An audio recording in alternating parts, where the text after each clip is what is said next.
7ই মার্চের ভাষণ বাজানোর জন্য কোনো দাবি শিক্ষার্থীকে গ্রেপ্তার করা হয় নাই। মিডিয়া একটা ছাত্রলীগ সন্ত্রাসীকে, ডেইলি স্টার সহ আরও বেশ কিছু মিডিয়া, একটা চিহ্নিত ডেইলি ক্যাম্পাস, ডেইলি স্টার, প্রথম আলো, আরও অনেকগুলো মিডিয়া পরিকল্পিতভাবে চিহ্নিতভাবে এই চিহ্নিত ছাত্রলীগের সন্ত্রাসীকে তারা পুনর্বাসন করার চেষ্টা করছে। আমি আরও কিছু প্রমাণ দেখাই। দেখেন, এই দেখেন, এই যে ডেইলি ক্যাম্পাসের নিউজ, এই নিউজটা হচ্ছে 21 আগস্ট 2024-এর, 21 আগস্ট 2024-এর এই নিউজ অনুযায়ী এই যে সৈকত তাকে গ্রেপ্তার করা হয়েছে, সে হচ্ছে ছাত্রলীগের পোস্টেড এবং চাঁদাবাজি করে, যার বিরুদ্ধে চাঁদাবাজির অভিযোগ ছিল এবং চাঁদাবাজির বিষয়ে পত্রিকায় সুস্পষ্ট প্রমাণ সহ নিউজ হয়েছে। তাদের সামনে আপনারা পিকে মুভি দেখেছেন নিশ্চয়ই। পিকে মুভিতে যখনই পিকে মারতে যায় তখনই সে একটা মূর্তির ছবি গালে লাগায় দেয়। হ্যাঁ, এটা আপনারা নিশ্চয়ই দেখেছেন এই মুভিটা আমির খানের। সে ঠিক সেই রকম, যাতে তাদেরকে যাতে মারতে না পারে বা তাদেরকে যাতে পুলিশ ধরতে না পারে বা তাদেরকে যাতে আইনের আওতায় নিয়ে আনা যায়, সেই জন্য তারা ওই যে স্টিকার লাগায় পিকে মুভির, সেই স্টিকার লাগানোর মতো করে তারা একটা মাইক নিয়েছে এখানে 7ই মার্চে ভাষণ বাজে। এখানে কোনো ঝামেলা হয় নাই। এখানে শান্তিপূর্ণ উপায়ে যে সকল লীগের সন্ত্রাসীরা আছে, যারা লীগ সন্ত্রাসী সৈকতকে মুক্ত করতে এখানে এসেছে, থানার সামনে বিশৃঙ্খলা সৃষ্টি করার জন্য এসেছে, আমরা তাদেরকে আইনের হাতে বুঝিয়ে দেওয়ার জন্য আমরা এখানে এসেছিলাম। এবং পুলিশ যেহেতু সকল ছাত্রলীগ সন্ত্রাসীকে চিনে না, তো সেই জন্য আমরা ছাত্রলীগ সন্ত্রাসী যে এরা, এটা আমরা চিনিয়ে দেওয়ার জন্য আমরা কাজ করেছি। আপনারা দেখেন যে এই যে ভিডিও ফুটেজ আপনি যদি দেখেন, স্পষ্ট ভাষায় দেখতে পাবেন।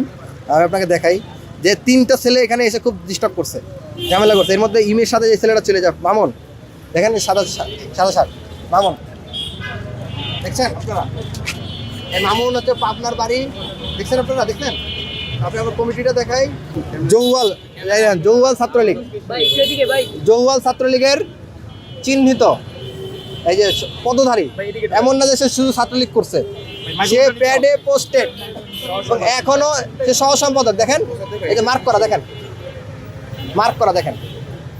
তো এটা পুলিশ যখন চিনতে পারছে না, সুতরাং আমরা তাদেরকে রিক্সা সহ থানার অভ্যন্তরে নিয়ে পুলিশকে আমরা চিনানোর জন্য সহযোগিতা করছি যে এরা ছাত্রলীগের সন্ত্রাসী, এবং পুলিশকে বলেছি যে এরা ছাত্রলীগের পোস্টেড, ছাত্রলীগের সন্ত্রাসী, এদের বিরুদ্ধে আপনার ব্যবস্থা গ্রহণ করুন।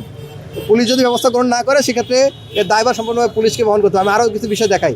দেখেন, সকাল থেকে ডেইলি স্টার মানে বিকালে নিউজ করছে যে বঙ্গবন্ধুর 7ই মার্চের ভাষণ বাজিয়ে আটক ঢাবি শিক্ষার্থী। দেখেন কী লিখছে, আটক ঢাবি শিক্ষার্থী, বঙ্গবন্ধুর 7ই মার্চের ভাষণ। এটি হচ্ছে নির্লজ্জ মিথ্যাচার মিডিয়া ফ্রেমিং, এটি হচ্ছে নির্লজ্জ মিথ্যা মিডিয়া ফ্রেমিং। 7ই মার্চের ভাষণ বাজানোর জন্য কোনো ঢাবি শিক্ষার্থীকে গ্রেপ্তার করা হয় নাই। আর আরেকটা জিনিস দেখাই, এই দেখেন, এই যে 15 জুলাই আপনারা দেখেছেন ঢাবি শিক্ষার্থীদের উপরে, বিশেষ করে নারী শিক্ষার্থীদের উপরে নৃশংসভাবে হামলা চালানো হয়েছে। আপনারা সবাই দৃশ্য দেখে শুধু বাংলাদেশ নয়, পুরো পৃথিবীর মানুষ কেঁদেছে। সেই হামলায় সামনের সারিতে এই আসিফ সৈকত, দেখেন সামনের সারিতে আসিফ সৈকত, এই যে তাকে গ্রেপ্তার হয়েছে, এই ছেলেকে আজকে গ্রেপ্তার করা হয়েছে, এই ছেলেকে আজকে গ্রেপ্তার করা হয়েছে।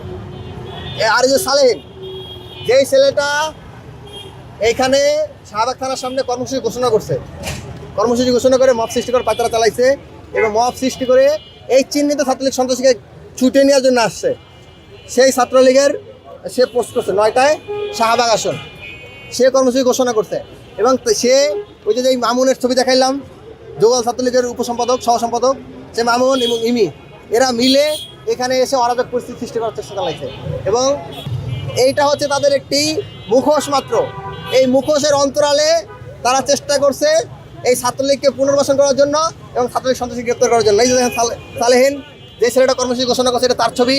আর এটা বাংলাদেশ আওয়ামী লীগের নিষিদ্ধ ঘোষিত আওয়ামী লীগের ভেরিফাইড ফেসবুক পেজ, সেখানে সালেহীনের বক্তব্য। তো সালেহীন স্পষ্টভাবে আপনার ছাত্রলীগের ছাত্রলীগের সাথে সরাসরি সংযুক্ত ছিল। এবং পাশাপাশি আপনার এর বাইরে যে আসিফ আহমেদ সৈকতকে গ্রেপ্তার করা হয়েছে, যে সন্ত্রাসীকে, লীগের সন্ত্রাসী, তার ফেসবুক আইডি দেখেন।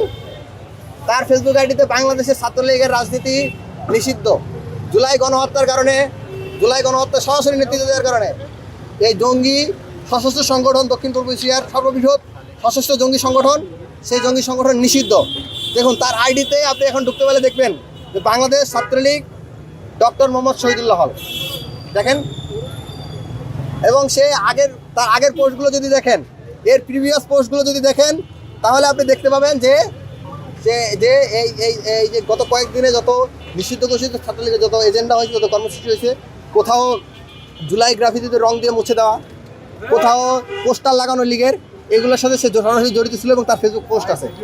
কিন্তু যেখানে মিডিয়ায় স্পষ্ট প্রমাণ আছে যে চিহ্নিত ছাত্রলীগের সন্ত্রাসী পণ্য জেলায় হামলার সাথে জড়িত ছিল, সেখানে ডেইলি স্টার, তারপর হচ্ছে ডেইলি ক্যাম্পাস, প্রথম আলো, এরা মিডিয়া ফ্রেমিং করছে সরাসরি যে এখানে যে দিন দুপুরে ঢাবি এলাকায় 7ই মার্চের ভাষণ, সাউন্ড বক্স গ্রেপ্তার, এমন যেন বিষয় যে 7ই মার্চের ভাষণ বাজানো অপরাধ, মানে এমনভাবে ফ্রেমিং করছে 7ই মার্চের ভাষণ বাজিয়ে যেন অপরাধ করেছে, সেজন্য গ্রেপ্তার করেছে। অথচ তিনি ছাত্রলীগের সন্ত্রাসী হামলার সাথে জড়িত ছিল, ছাত্রলীগের এখনও এই নিষিদ্ধ ঘোষিত ছাত্রলীগের রাজনীতির সাথে সে যুক্ত, এবং সে একসাথে মিলেমিশে তারা টেলিগ্রাম চ্যানেলে এবং আপনার গোপন যে জুম মিটিং হয় সেগুলোর মাধ্যমে তারা ঐক্যবদ্ধ হয়ে ক্যাম্পাসে তারা একটা একটা অস্থিতিশীল, অরাজক এবং অস্থিতিশীল পরিস্থিতি সৃষ্টি করার চেষ্টা চালাইছে।